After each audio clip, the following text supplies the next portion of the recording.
It was supposed to be an ordinary Sunday dinner, the kind 68-year-old Nancy Miller had hosted for decades. But when her 8-year-old granddaughter Lily hesitated before climbing onto her lap, Nancy felt a chill. "Grandma, why do you always smell funny?" Lily whispered innocently, wrinkling her nose. Nancy's daughter quickly interjected, "It's just Grandma's scent, sweetie." But the damage was done. That night Nancy buried her face in her pillow, sobbing. She'd scrubbed herself raw with lavender soap, yet the invisible stain of old person smell clung to her like a shadow. Nancy stopped attending her book club when she noticed friends subtly leaning away. "Maybe it's my imagination," she told herself, until her son-in-law gifted her a diffuser for fresh air. Her grandson invented a game called the Grandma Challenge. How long could he sit beside her before fake sneezing? The other kids laughed. Nancy pretended to laugh too. She spent $200 on clinical strength deodorants, sprayed her curtains with linen mist, even tried vinegar rinses, a miracle cures from the internet. Nothing worked.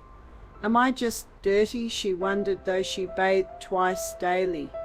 Nancy didn't know her body was betraying her in ways science only recently understood. As we age, our sweat glands shrink, trapping toxins. Our skin's natural oils oxidize into nominal, a compound almost undetectable to us but pungent to younger noses. Worse, no one dares mention it. It's like having spinach in your teeth for years, says geriatrician Dr. Henry Thompson. Everyone sees it. No one tells you. The final straw came when Nancy overheard Lily beg her mom, "Do we have to visit Grandma? Her house smells like wet newspapers." That's when Nancy Googled in desperation, "Why do old people smell?" and found a community of seniors sharing identical stories. "I thought I was crazy," wrote one man. "Turns out it's biology, and there's a fix." Nancy's story isn't unique, it's universal, explains Dr. Henry Thompson, a 77-year-old geriatric specialist who's treated over 10,000 seniors. "In my 50 years of practice, I've seen vibrant, hygienic people like Nancy lose confidence over a smell they can't even detect. But here's the truth. Aging odor isn't a life sentence. It's a chemical reaction we can outsmart. A 2022 study in the Journal of Investigative Dermatology found that 99% of adults over 60 produce nominal, yet only 23% realize it affects their relationships. Dr. Thompson recalls a patient, George, 82, who hadn't hugged his great-grandson in years. After we adjusted his hygiene routine, the boy climbed into his lap and said, "Papa, you smell like cookies." George wept. Old people's smell means poor hygiene.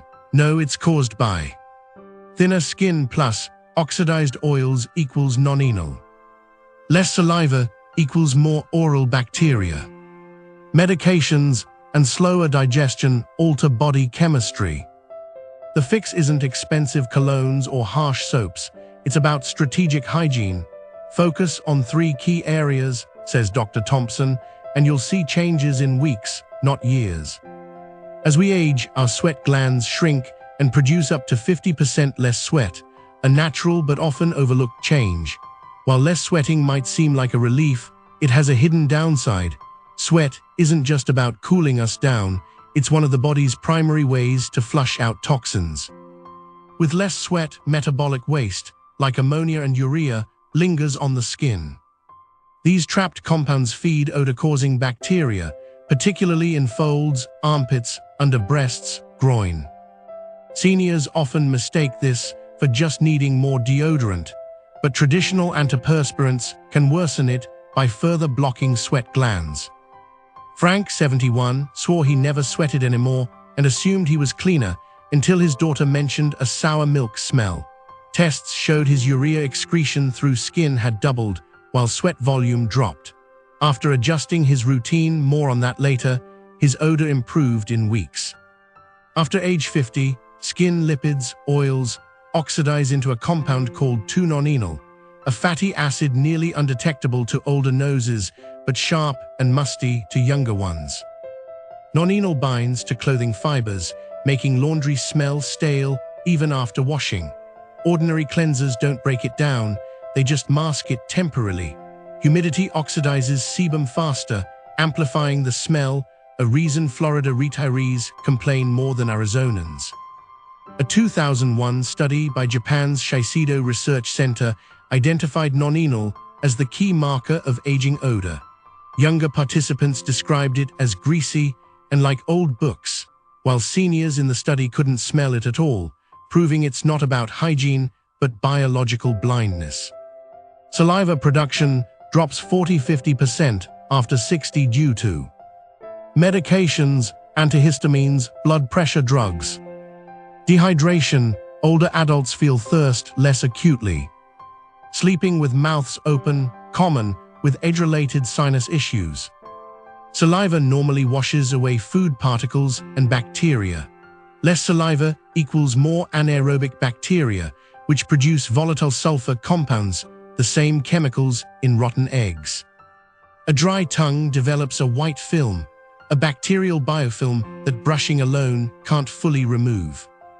George, 73, chewed gum constantly to freshen his breath, not realizing sugar-free gum was making his dry mouth worse. After switching to xylitol lozenges and a nightly tongue scrape, his wife said his breath was like when we first met. Most people shower every day thinking they're cleaning themselves thoroughly, but they're completely missing the 3 critical zones where aging odor takes root. And the first zone is your skin folds. Those hidden crevices like your neck, armpits, behind your knees, and groin area that trap sweat and dead skin cells like a sponge, creating the perfect breeding ground for odor-causing bacteria that flourish in warm, moist environments.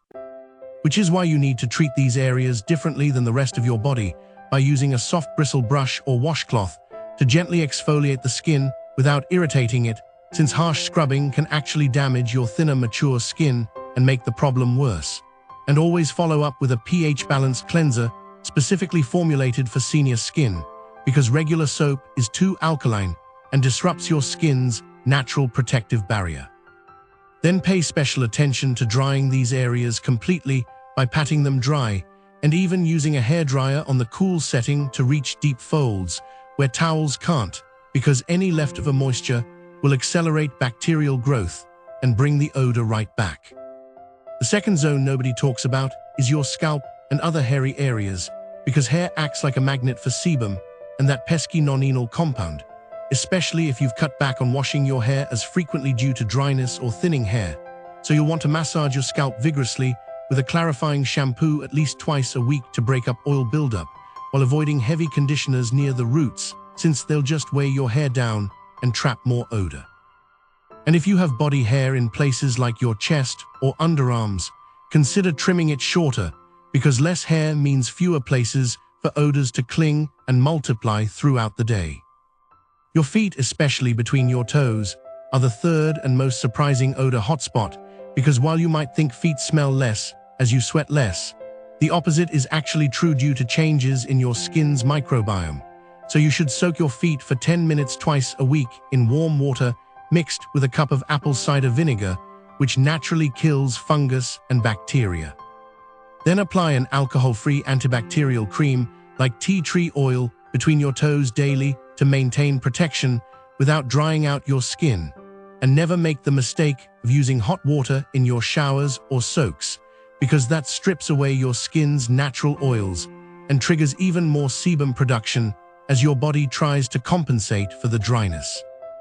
Drinking enough water is the most overlooked weapon against aging odor, because dehydration concentrates the toxins your body is trying to eliminate.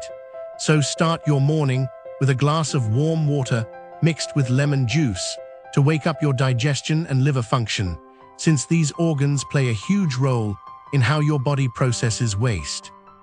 Then space out another 5 glasses throughout your day by tying them to daily routines, like having 1 glass right before each meal and another at bedtime to make it effortless. But remember that coffee and alcoholic beverages don't count toward your daily total. In fact, they dehydrate you further, so you'll need to drink an extra glass of water for every cup of coffee or alcoholic drink you consume to stay properly hydrated. What you eat matters just as much as what you drink, because certain foods actually alter your body chemistry from the inside out. And tomatoes should become your new best friend since they're packed with lycopene, a powerful antioxidant that slows sebum oxidation and reduces nominal production. So try adding half a cup of tomatoes to your daily diet, whether in salads, soups, or even as a snack with some olive oil and salt, while raw garlic, despite its strong reputation, is a secret ally because the allicin it contains destroys gut bacteria that contribute to body odor when you crush a clove and let it sit for 10 minutes before swallowing it with water or mixing it into dressings. And don't forget to include probiotic-rich foods like Greek yogurt, which balance your skin's bacteria when eaten regularly with berries that provide additional antioxidants. Green tea deserves special mention because its catechins actively reduce nominal production while keeping you hydrated. So try replacing one of your daily coffees with iced green tea sweetened with a little honey if needed. And if you struggle with constipation, which makes odor worse by allowing waste to sit in your colon longer, add fiber-rich foods like oatmeal or chia seeds to your breakfast, since they keep your digestive system moving smoothly and prevent toxins from being reabsorbed into your bloodstream, where they'd eventually exit through your pores. Your cleaning routine could be undermining all your efforts because nominal bonds stubbornly to fabrics and releases that familiar musty smell whenever you wear those clothes again. So when doing laundry, add half a cup of white vinegar to the rinse cycle, since its acidity breaks down the fatty acids in nominal better than detergent alone. An upgrade to an enzyme-based laundry formula labeled Bio or Deep Clean, because these contain special proteins that digest organic odor molecules rather than just masking them, with particular attention to pillowcases, which should be changed every 3 days since they absorb oils from your hair and face all night long. Shoes and closets need just as much attention as your clothes because odors linger there and transfer back to your skin. So try filling old socks with baking soda and stuffing them into shoes overnight to neutralize smells naturally, or place cedar blocks in your closet which absorb moisture and odors while giving your clothes a fresh woody scent. And never wear the same pair of shoes 2 days in a row. Rotate between at least 3 pairs to give each one time to air out completely, since moisture trapped inside breeds bacteria that cause recurring foot odor. Airflow is your silent ally in fighting aging odor because stagnant air allows smell molecules to accumulate in your living space. So make it a habit to open your windows for 10 minutes every morning and evening, no matter the season, since fresh air circulation prevents odors from settling into furniture and curtains. While using a hygrometer to monitor humidity levels is wise because keeping indoor humidity below 50% creates an environment where bacteria and molds struggle to survive. And for an extra boost, run an air purifier with a HEPA filter in your bedroom while you sleep to capture airborne particles that carry odors. James Wilson, a 75-year-old retired teacher from Ohio, had quietly accepted that his grandchildren's reluctance to sit beside him was just part of getting older until he overheard his 6-year-old grandson whisper, "Grandpa smells like medicine," during a family picnic, which sent him down an internet rabbit hole that led him to Dr. Thompson's 3-step method, where he started small by just focusing on scrubbing his skin folds with a gentle washcloth and pH-balanced soap every morning, then added warm lemon water after noticing his daughter's subtle glance at his coffee habit, and within 6 weeks, without any fanfare, his granddaughter climbed onto his lap during movie night and buried her face in his sweater saying, "You smell like cookies now, Grandpa," which made him clutch her tighter as he blinked back tears, because he hadn't realized how much he'd missed those spontaneous hugs until they returned. Betty Chen, a 68-year-old former nurse in Florida, had grown accustomed to the sound of windows sliding open within minutes of her daughter-in-law's arrival, interpreting it as criticism of her housekeeping until she discovered the science of nominal and began soaking her feet in apple cider vinegar while watching evening news, swapped her floral detergent for an enzyme-based one with white vinegar rinses, and started placing cedar blocks in her closet where her favorite cardigans hung. Until one humid afternoon, her daughter-in-law spent an entire visit without once touching the window latch and casually mentioned, "Your place always smells so clean now, Mom," which Betty later confessed to her bridge club was the first compliment she'd received from the woman in 15 years of marriage to her son.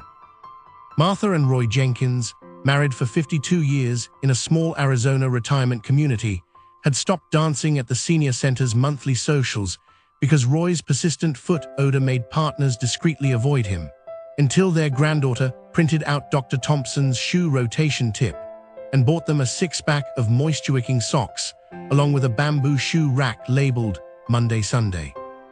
And after 3 months of Roy soaking his feet in tea tree oil soaks, while Martha added tomatoes to their nightly salads, they found themselves twirling under the disco ball again with a crowd of friends who no longer kept a polite distance, proving that sometimes dignity returns not with grand gestures, but through baking soda stuffed in shoes and a well-timed spinach salad. Linda Park, a 71-year-old Korean immigrant in Toronto, believed her son's claims that her Korean cooking smells were why her grandsons rarely visited her apartment, until she noticed the same wrinkled noses when she served them pizza, which led her to discover the dry mouth connection after reading about saliva's role in breath odor in a waiting room magazine. So she began scraping her tongue every night with the metal tool her mother used back in Seoul and swapped her afternoon coffee for barley tea. And when her eldest grandson hugged her after 3 months and said, "Halmione, your hugs smell like home," she finally understood the problem was never her kimchi, but biology's cruel trick of making us blind to our own scent changes. George Henderson, a gruff 79-year-old Wyoming rancher, scoffed when his daughter left a basket of odor-fighting groceries on his porch containing garlic and Greek yogurt until his favorite cattle dog started avoiding his usual scratching spots, which wounded him more than he'd admit. So he grudgingly began adding raw garlic to his morning eggs and drinking the weird green tea his daughter sent. And when his vet mentioned 6 weeks later, Buddy's sure gotten clingy again. George just nodded, while secretly counting how many times the dog had slept pressed against his legs that week, a silent testament to how animals notice scent changes long before humans do. Evelyn Cruz, an 80-year-old Puerto Rican abuela in Chicago, had stopped attending her beloved grandson's baseball games because the stadium bleachers made her self-conscious about perspiration until her pharmacist mentioned how dehydration worsens aging odor. So she started carrying a stainless steel water bottle with time markers like her doctor suggested and added cucumber slices to make it more appealing. And when she surprised Miguel at his championship game 4 months later, he sprinted from the dugout to hug her in front of his teammates, something he hadn't done since middle school, while whispering, "I missed you at my games, abuela," proving that sometimes the solution to isolation isn't accepting defeat, but simply drinking more water with better timing. If James's cookie-scented hugs or Betty's unopened windows made your breath catch because you felt that same invisible distance growing between you and the people you love, the most powerful step isn't overhauling your entire routine tonight, but choosing just one action. Maybe filling a glass with warm water right now before bed, or writing vinegar on your next shopping list. Because transformation doesn't require perfection, just persistence. So tell us in the comments which tip you'll try first. Whether it's the garlic trick that worked for George or the tongue scraper that gave Linda her confidence back. And hit subscribe, because next week we're revealing how a $3 pharmacy item can double these results. And you deserve to wake up to that notification knowing each small step is rebuilding connections you thought were lost to time. Don't close this video until you've done one of these 3 things. Subscribed. Written down your first step. Leave a comment. Thanks for watching. See you in the next video.